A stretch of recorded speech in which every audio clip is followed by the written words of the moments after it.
Drop your weapons. Nobody likes a sore loser. This isn't over. Nothing ever is. What is up, everybody? Jeremy Ice and Fire here, and welcome to the channel. Episode 7 of Alien Earth is here, entitled Emergence, as lines are not only firmly drawn in the sand, but revelations also come to light and betrayals come full circle, as chaos ensues on the island just ahead of the finale. Not only do some of our characters come to some profound revelations as to who and what they really are, but Wendy and the hybrids also start to see Boy for who he truly is, just as Kirsh begins to unveil his master plan. During the episode, we follow a few different storylines that slowly begin to converge into one, starting with Slightly and Smei trying to smuggle Arthur's body out of the compound. Back at the lab, we see that Kirsh and Boy have discovered the death of Toodles, and when discovering that the Teocellus has orchestrated the entire event, Boy becomes incredibly intrigued and desires to have the Teocellus moved in hopes of communicating with it. We know since the beginning of the season, the one thing that has motivated Boy more than anything else is not money, but knowledge. He seeks that one conversation with someone that can actually blow his mind, an intellect that is equal or greater to his own, and it looks like Boy is starting to hope that that might be the Teocellus itself. For once in my life, I want to climb to the top of the mountain and debate with someone who blows my mind. And unfortunately for Boy, Wendy's enters the lab and sees the death of Toodles, which ends up leading her to believe that she and the rest of the hybrids are no longer safe with Boy, which prompts an escape plan. And just as Wendy leaves the lab, she demonstrates the connection and control that she has over the xenomorph, which seem to really put the fear of God into Boy. For the first time in the season, we can see a genuine look of pure fear on his face, as he starts to realize that the hybrids are growing beyond his control, prompting him to try and lock the rest of the hybrids down before Wendy can get to them first. But unfortunately, Kirsh discovers that all of their trackers have been turned off, leaving Wendy and the others with a very limited opportunity for escape. But first, of course, Wendy tries to gather the rest of her fellow Lost Boys. But with Smei and Slightly no longer in the compound, there is only Nibs and Curly left. And with Curly being incredibly attached to this place, she doesn't want to leave, but does successfully convince Nibs to go with her. And one thing we can see right from the beginning of the episode is that Nibs is definitely not okay. Clearly the memory wipe was not sufficient enough to fix what was damaged with her, as she appears to be suffering from a much deeper psychological trauma, which continues to surface throughout the episode. And just as Wendy and the others are about to make their escape, we see her unleash the xenomorph from the lab, creating chaos and giving them more cover to make it out of the compound. As we see, the xenomorph has really become Wendy's personal attack dog at this point.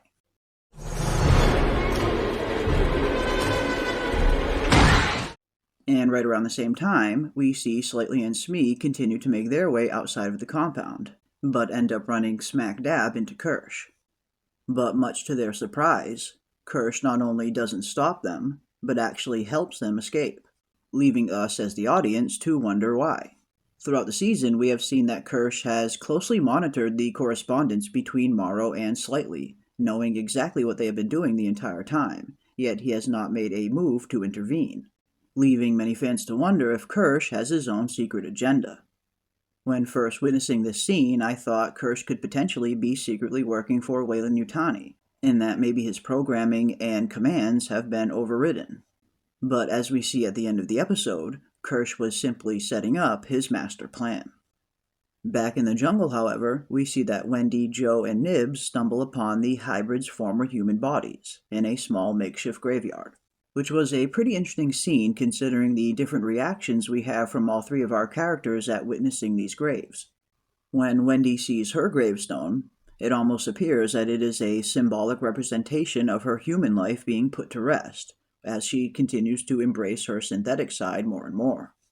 And for Joe, it almost seems as a symbolic representation of his sister being gone, and that this Wendy he currently knows isn't really his sister, as he slowly comes to the realization throughout the episode that she is simply something more now. When first witnessing the graves, we see Joe and Nibs run directly up to them, almost as though they're in mourning, while Wendy decidedly stays back. And instead of a mournful look like Joe has, Wendy seems to have more of a look of discontent, where this human body represents the sick human life she led as a child, something that she never wants to return to, as she states that that is not us anymore. It's not us. We're still here. Which continues to fit the theme throughout the rest of the episode, with Wendy slowly but surely embracing her synthetic side, and leaving her human side behind. But next we get to one of the more tragic moments in the episode as Arthur's storyline comes to a close. While transporting his body, Arthur ends up waking up, which is standard procedure when looking at the life cycle of the xenomorph. After the facehugger attaches itself and implants the embryo into the human host, it eventually dies off, at which point the human wakes up, seemingly thinking they're okay, only for the xenomorph to then emerge not long after. And you can't help but feel bad for Arthur in this scene. After waking up and after the disorientation starts to wear off, he starts to realize that the hybrids have been lying to him. Yet, like any loving parent, all he wants to do is help them, which makes his death that much more tragic.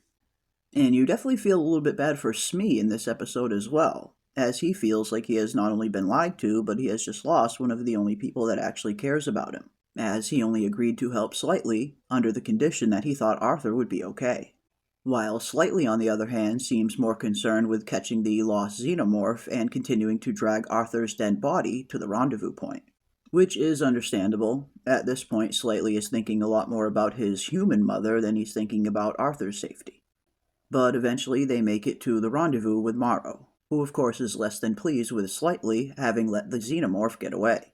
At which point we hear Morrow state over the radio that they're switching to target number 2. Clearly they have some kind of contingency plan in mind in case Slightly didn't come through, making you wonder just what exactly was their second target. Back at the compound, however, Boy seems more interested with communicating with DT Ocellus, rather than worrying about Wendy and the escaped xenomorph.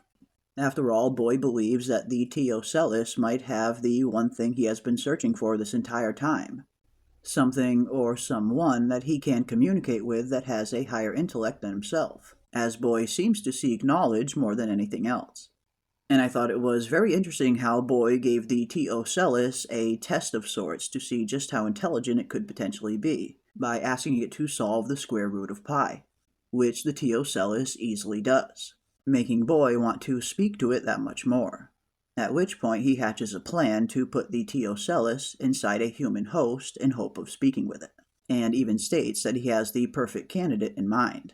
Which of course begs the question, just who exactly will that be? As there's not a whole lot of humans on alien Earth, there can really only be a few options, like perhaps Dr. Dame herself, or maybe even Wendy's brother Joe, or potentially even Morrow now as he is now captive. Unless they grab some random human off the street, which could potentially be a possibility as well, I get the feeling it's going to be one of these 3 characters, with Joe being the most likely candidate based on what Boy was stating. First, he suggests putting it inside one of the scientists, and then he decides to put it in someone with a lower intellect so he can see the difference when the T. Ocellus invades, which definitely brings Joe to mind. But let me know down in the comment sections, which human do you think Boy has in mind for the T. Ocellus?